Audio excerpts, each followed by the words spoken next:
mas em termos do skill do modelo, da capacidade de previsibilidade do modelo, não é tão ruim prever 5 e dar 10, ou prever 10 e dar 5, entendeu? Porque tem que estar dentro desse, vamos dizer, desse candle aqui, dessa vela aqui que eles chamam, né? Essa parte branca aqui. É uma parte que desvia em torno da mediana, mas é muito provável.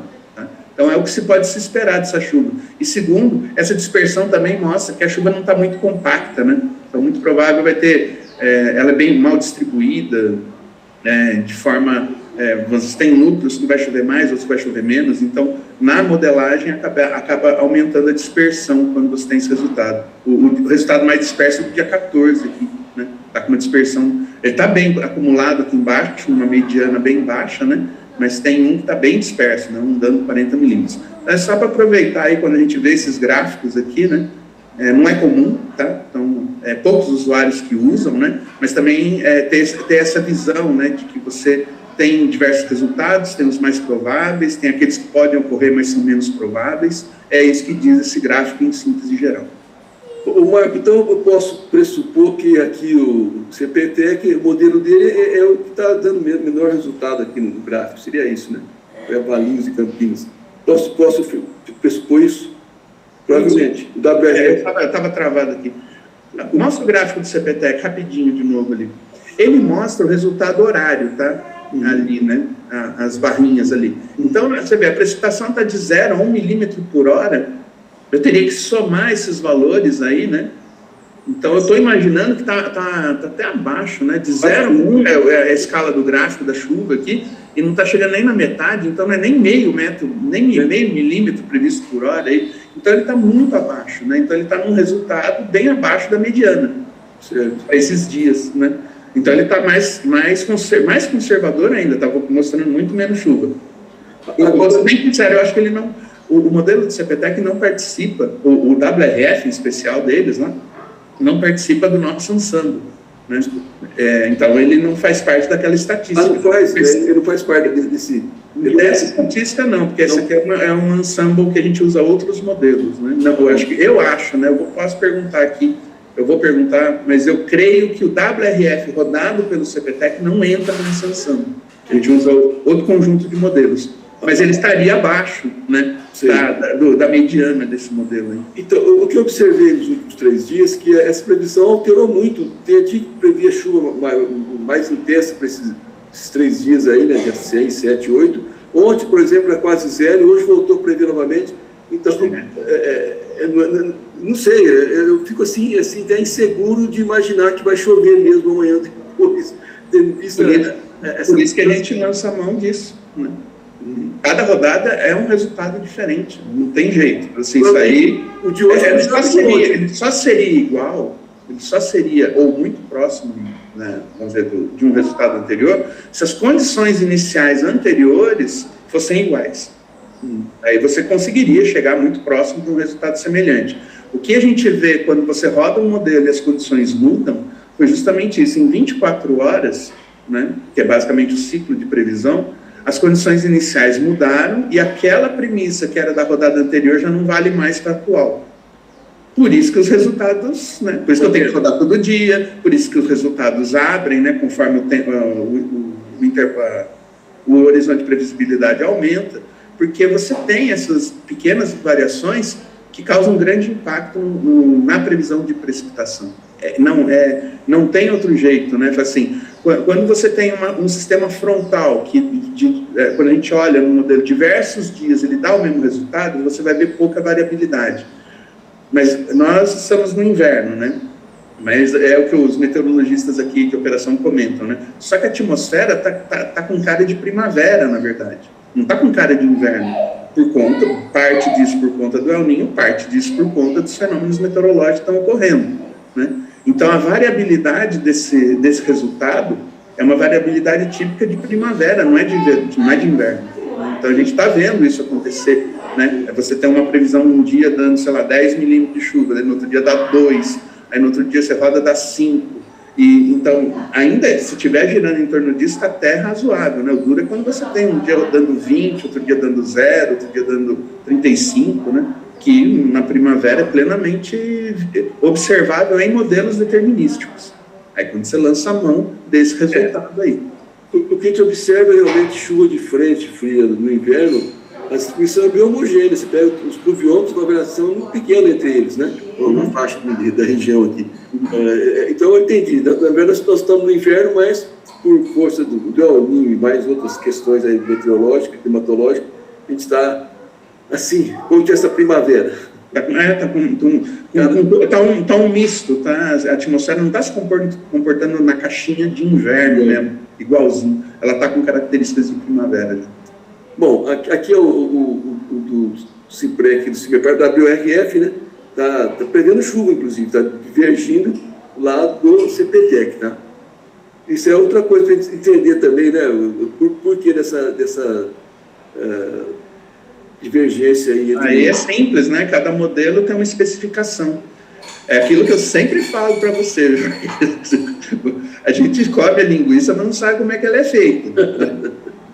A especificação quer dizer quais são os botões de ajuste, como que eu configuro não tem jeito de não falar difícil aqui, parametrizações. Então, como que ele enxerga determinadas características de funções físicas da atmosfera.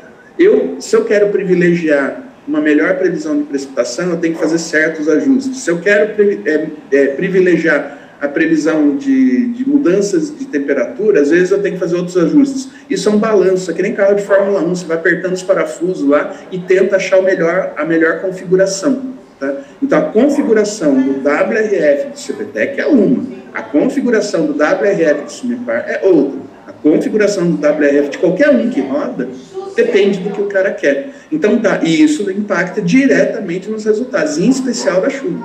Então, cada um... o que é importante, né, quando você compara modelos parecidos, mas não iguais, eles têm que dar resultado diferente, não tem jeito. O que eles não podem perder, aí isso é muito importante, é o que a gente chama fase dos sistemas. Então, se é uma frente fria, ela está prevendo entrar no dia 8, sair no dia 9, basicamente todos os modelos têm que mostrar isso. O resultado na chuva é completamente diferente.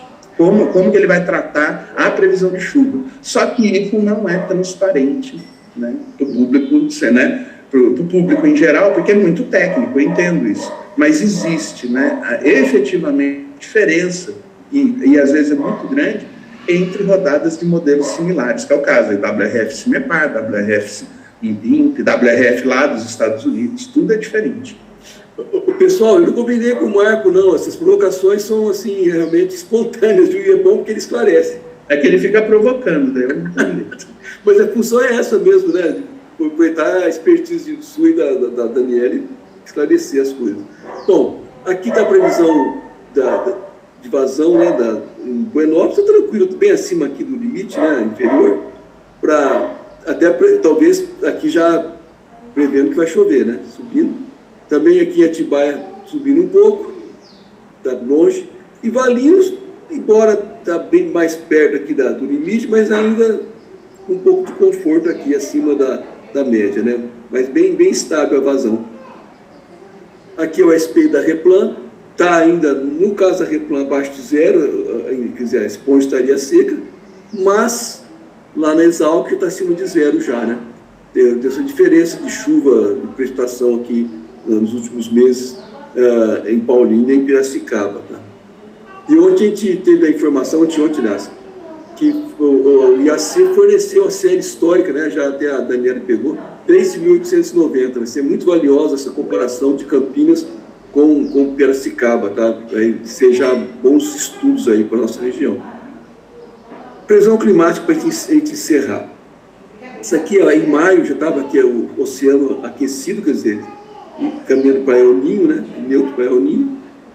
Em junho, aí, aqueceu de vez, né?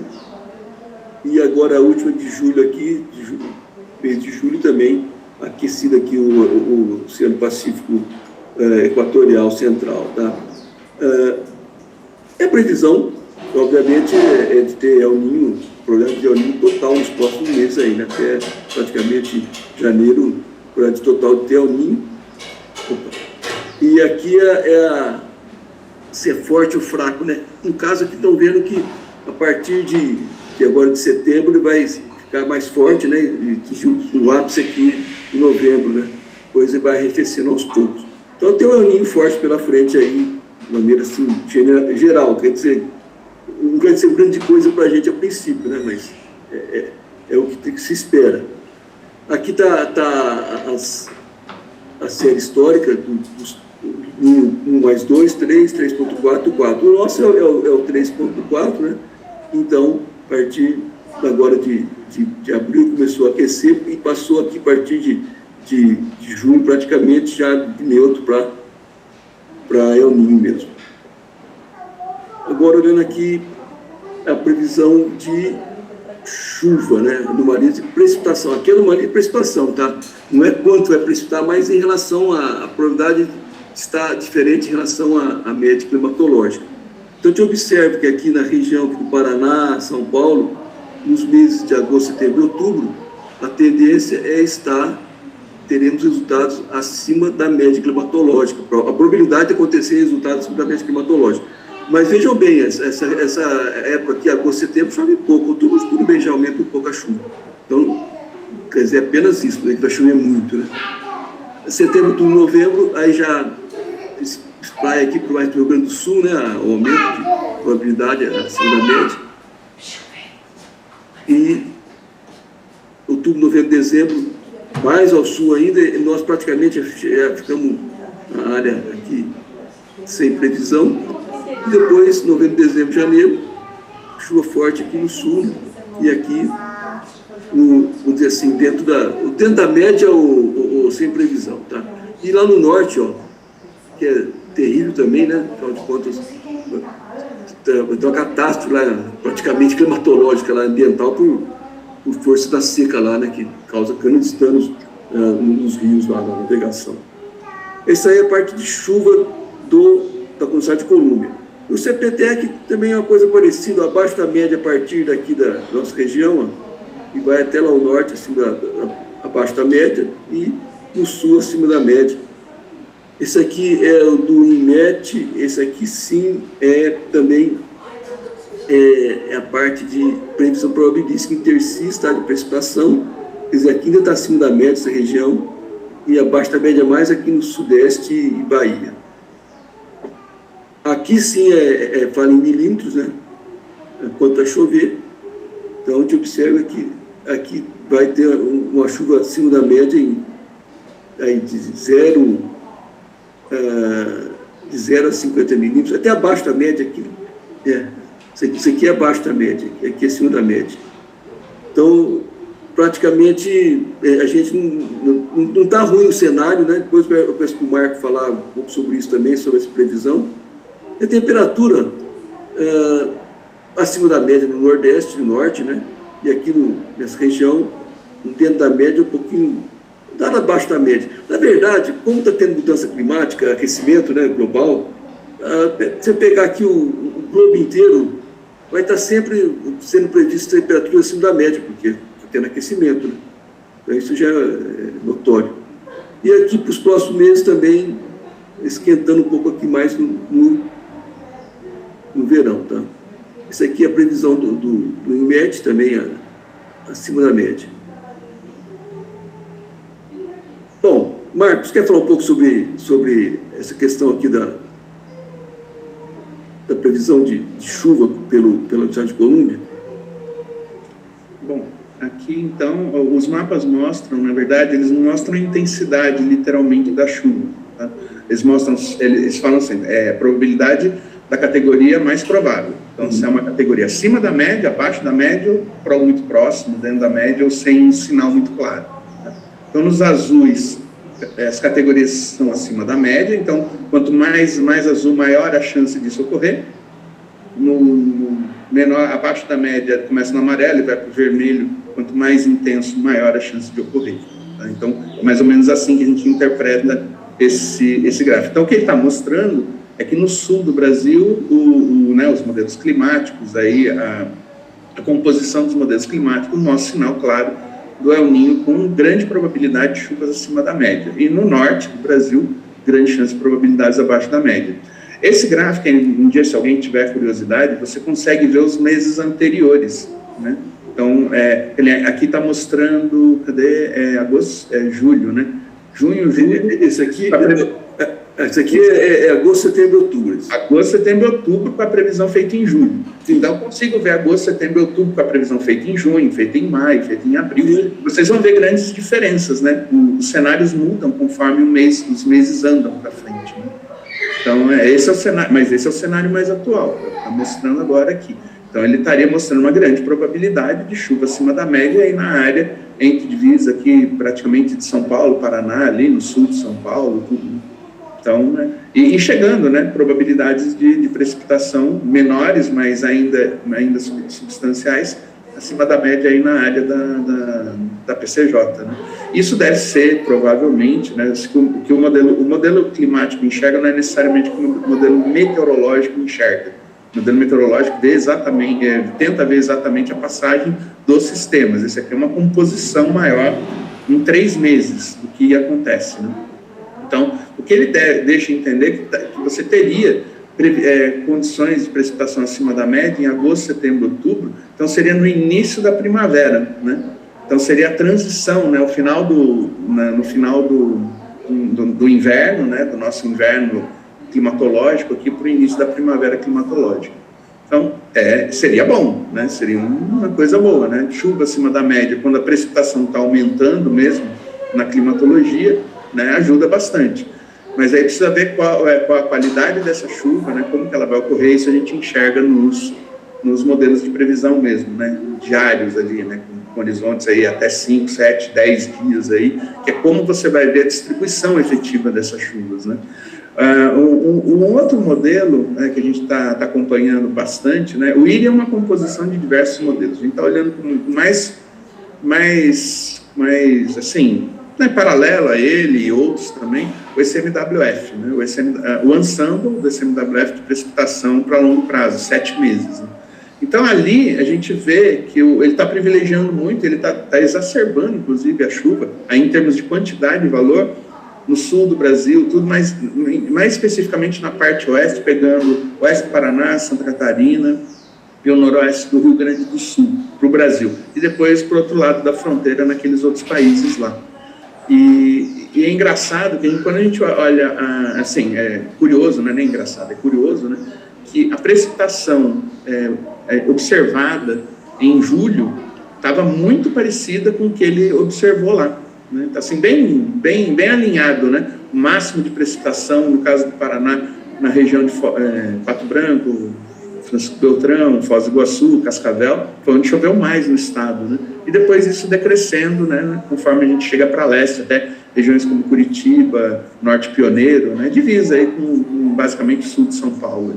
Então ficou bem alinhado, né? Agora, isso vai repetir nos outros meses? A gente não sabe, a gente vai acompanhar. Mas o primeiro sinal ali, se isso se, né, confirmar nos próximos meses, vai mostrar que ele está bem alinhado, né, em termos de longo prazo, né, de encontrar onde é o máximo, onde você espera precipitações acima da média, tudo, né. E pelo que eu vi, né, até na apresentação da sala de situação aí, na região da PCJ, o predomínio foi de precipitações abaixo da média. Pelo que eu vi, eu peguei bem no comecinho, mas eu vi a maioria das estações abaixo da média, né, poucas estações acima da média, mostrando como a chuva foi muito mal distribuída mesmo, né, na região, né. Então, poucos eventos localizados ali, então a bacia como um todo não teve chuva homogênea.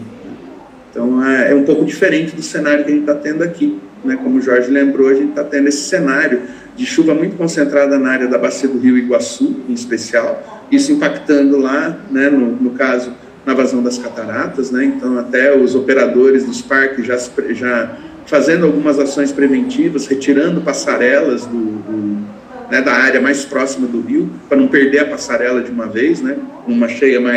Uma nova cheia. Então, e isso está bem alinhado, né? Atualmente está bem alinhado com as previsões mais de longo prazo. Então a gente vai continuar acompanhando aqui, né? No caso para vocês aí, né? E só lembrando, né, que, né, tem os dois lados, lado bom e lado ruim, o El Niño em específico, em termos de precipitação, principalmente como de uma maneira geral na área de São Paulo, ele não é um bom preditor de longo prazo, né, porque ele varia muito mais que no sul do Brasil. né? Depois eu vou mandar, um dia que tiver a oportunidade, de apresentar só uma transparência de como 2 El Ninhos similares têm impactos diferentes no Paraná, né? São os 2 últimos, fora esse que está em andamento agora, né? Impactos completamente diferentes, né? Quando a gente olha com mais detalhe as regiões, né? Então, aí em São Paulo, o sinal não é tão forte do El Ninho para precipitação. Então, o que ele diz aí é com uma variabilidade muito grande, né? Ao contrário na fase mais ao norte, da fase mais ao sul, né? Tanto do Brasil aqui, onde os sinais são muito fortes. Então, a variabilidade de resultado existe, mas é menor. Mas em São Paulo é muito variável, né? Então, a gente tem que achar em outras fontes, né? De modulação da precipitação, o que realmente acontece na área aí, em especial da PCJ. Né? Mas, como cenário climático global e como a intensidade que ele está se apresentando, ele é importante, mas ele não é necessariamente o modulador da chuva, né, principal na área da PCJ. Perfeito, Marco. Bom, da minha parte, depois dessas brilhantes explicações da Daniela e do Marco, está completa a minha apresentação, fico à disposição, o Marco e a Daniela também, para eventuais dúvidas. Deixa eu parar a apresentação. Um minutinho. Não, obrigado, Jorge. Obrigado, Marco, Daniel, o pessoal do CIMEPAR por todo o apoio nosso, Jorge. Como sempre, muito elucidativas as apresentações de vocês, para a gente ter realmente um norte, para ver o que a gente vai estar deliberando, né, que é o nosso próximo assunto aí da reunião. Realmente, como vocês falaram, temos previsões de chuva aí para os próximos dias, mas nada tão significativo, né, que possa estar alterando, e aí a questão das incertezas também, né, com essa questão do El Ninho aí, a gente pode ter tanto chuvas na média, um pouco acima da média, um pouco abaixo da média, a gente não tem nada cravado diferentemente do que está sendo previsto aí para o Paraná, que são chuvas significativas aqui até o final do ano. Então, para a gente que faz a gestão aí das descargas, é uma incerteza muito grande, né, do que a gente tem que estar... E tem que ter muito cuidado também, né, porque são aproximadamente 6 milhões de habitantes que a gente tem na bacia aqui, e praticamente 3,5 milhões que dependem da descarga do sistema Cantareira. Então, para a gente ter bastante atenção na hora de estar deliberando. Agradeço aí a apresentação de vocês, Marco, quando você quiser fazer a apresentação do slide que você falou, dos diferentes El Ninho, né, com cada um deles. Nem sempre, porque El Ninho ele vai se comportar da mesma forma, né, e essa é a grande dificuldade que a gente está encontrando, né, cada um deles se comporta de uma maneira diferente, como você disse em algumas reuniões passadas. Não é só El Ninho que influencia, tem outros fatores que vão estar influenciando também, mas desde já agradeço e coloco aí à disposição, caso tenha algum membro que gostaria de fazer algum esclarecimento, algum questionamento, pode ficar à vontade, por favor.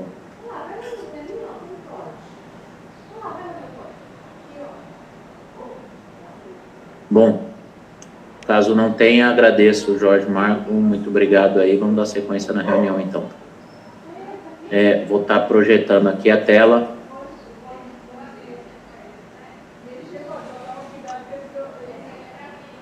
O nosso próximo assunto, então, é a deliberação das vazões aqui a serem descarregadas do sistema Cantareira aqui para as bacias PCJ. Lembrando que o último comunicado nosso foi o comunicado número 13, que foi emitido no sábado, dia 1º de agosto, onde teve aumento da descarga do reservatório Cachoeira de 4,5 para 5,5 metros cúbicos por segundo. Esse comunicado foi emitido no sábado, dia 1º, e como todos sabem, ele é operacionalizado só a partir das 8 horas da manhã do dia seguinte, mas a Sabesp muito recentemente tem efetuado essas operações antecipadamente. Então, a partir das 6h30 da manhã, eles já conseguem operacionalizar essas manobras. Então, coloco aqui em deliberação. Eu acho que primeiro gostaria de ouvir aí os usuários do Jaguari, caso tenham alguma contribuição ou gostariam de manter como está, fazer um aumento. Aí deixamos todos à vontade aí para suas opiniões, por favor. Tainá, se tiver alguma contribuição, se puder relatar, por favor. Não, o Ivan, ele está comentando que está precisando sair já da reunião, está agradecendo aqui. O Ricardo Saeja, ele está comentando que para não solicitar o aumento de descarga no Jaguari e Jacareí de imediato, ainda há vazão suficiente na calha, mesmo considerando as oscilações oriundas de operações de usinas. Ele falou: ficaremos atentos com a evolução. Ok, Ricardo, obrigado. A gente segue acompanhando atentamente aí o Jaguari também. Eu acho que as vazões estão em patamares estáveis. Acho que não tem, apesar das operações aí das PCHs, não tem tido nenhuma alteração aí para os usuários do Jaguari. Não sei se alguém de Limeira também está na reunião, está presente, gostaria de fazer algum relato, alguma coisa, como é que está? Bom dia, Felipe. É o Wagner aqui. Bom dia, Wagner. Por enquanto, com relação à vazão, tranquilo, né? Embaixo não está tendo problema, não. A não ser para frente, né? A gente vê um pouco de relato de gosto, odor na água montante. Então, é algo que a gente também está atento aqui, precisando, a gente vai gritar aí para um reforço aí em algum momento, se continuar nessa queda, se não mudar muito o cenário. Ok, perfeito, Wagner. Estamos à disposição aqui, caso vocês tenham algum relato, alguma coisa, pode compartilhar com a gente aqui, caso sintam a necessidade também de aumento na vazão, também a gente está à disposição aqui para estar conversando. Obrigado. Mais alguém do Jaguari gostaria de fazer algum comentário? Bom, não tendo, então, o Jaguari, acho que a gente pode permanecer, então, com os 0,25 descarregados e continuamos observando aí, caso as vazões baixem, a gente solicita um aumento na descarga aí do Jaguari e Jacareí. Passando aí para a bacia do Atibaia, então coloco aí à disposição dos membros que queiram fazer algum relato dos usuários. Lembrando que no comunicado 12, nós estávamos com uma vazão no Cachoeira em 4,5 metros cúbicos por segundo, e que no último comunicado, no 13, a gente subiu essas descargas para 5,5 e mantivemos a descarga do Atibainha em 3. Então, aí a gente está descarregando na bacia do Atibaia 8,5. Estamos com as vazões em Atibaia equilibradas na casa dos 9 metros cúbicos por segundo, estabilizadas em 9, e em Itatiba e Valinhos estabilizada na casa dos 11 metros cúbicos por segundo. Mas lembrando que, como a operação foi feita no domingo, dia 2, ainda não conseguimos, ainda não teve efeito prático ainda com a total da vazão descarregada lá em Atibaia. Então, podemos ter aí um acréscimo de vazão nas próximas horas, próximos dias, e essa vazão ainda não chegou também em Valinhos. Aí gostaria de escutar os usuários aí da calha do Atibaia quanto às vazões a serem descarregadas. Por favor, fiquem à vontade.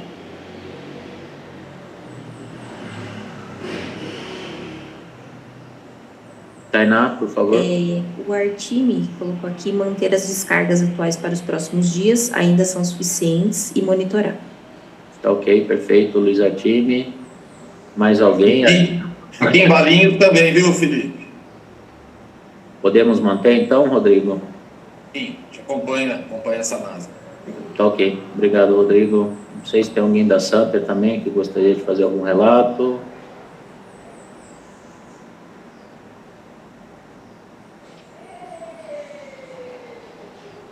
Mas nenhuma manifestação que nós Uma manifestação? Bom, então, conforme... Fabiana não, ok, Felipe. Eu acho que conforme, então... Fabiana da Santer, né? Tá tudo ok lá. Bom, eu acho que conforme deliberado, então, pelos membros, não sei se mais alguém gostaria de fazer algum relato.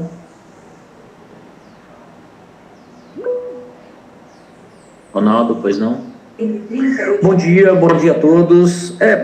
Não é nenhum relato, né? É só uma observação que o Cachoeira aqui com 5,50, ele trabalha no limite da calha aqui dentro do município. Então, eu acho que é aquela velha preocupação que todos nós aqui temos o tempo todo aqui com o nosso rio Cachoeiro, né?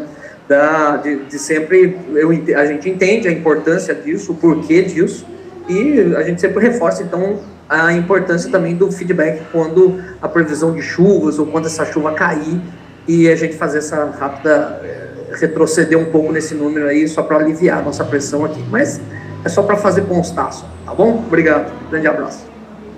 Não, eu que agradeço, Ronaldo, como sempre, né, a coordenação aqui da CTM, você sabe, a gente está 24 horas após 7 dias por semana. Então, quando necessário, caso tenha algum evento aí, você pode nos acionar assim que possível, que imediatamente a gente solicita a redução da vazão e tanto o pessoal da SP Águas quanto o pessoal da Sabesp prontamente tem executado essas manobras para que não traga nenhum prejuízo aí ao município. A gente está bastante atento a isso.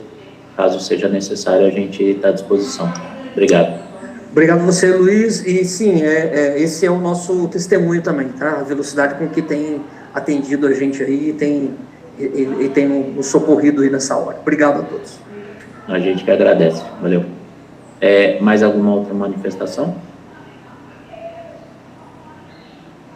Bom. Aqui no chat, só a Maria colocou Jundiaí, ok.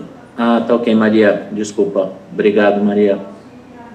Bom, não tendo, então, vamos manter o comunicado vigente, então, de número 13, onde no Cachoeira nós temos aí 5,5 metros por segundo, Atibainha descarregando 3 e no Jaguari-Jacareí 0,25.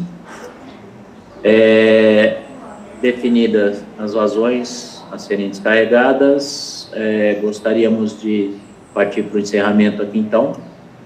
A nossa próxima reunião do 183ª está prevista para dia 3 de setembro. Vai ser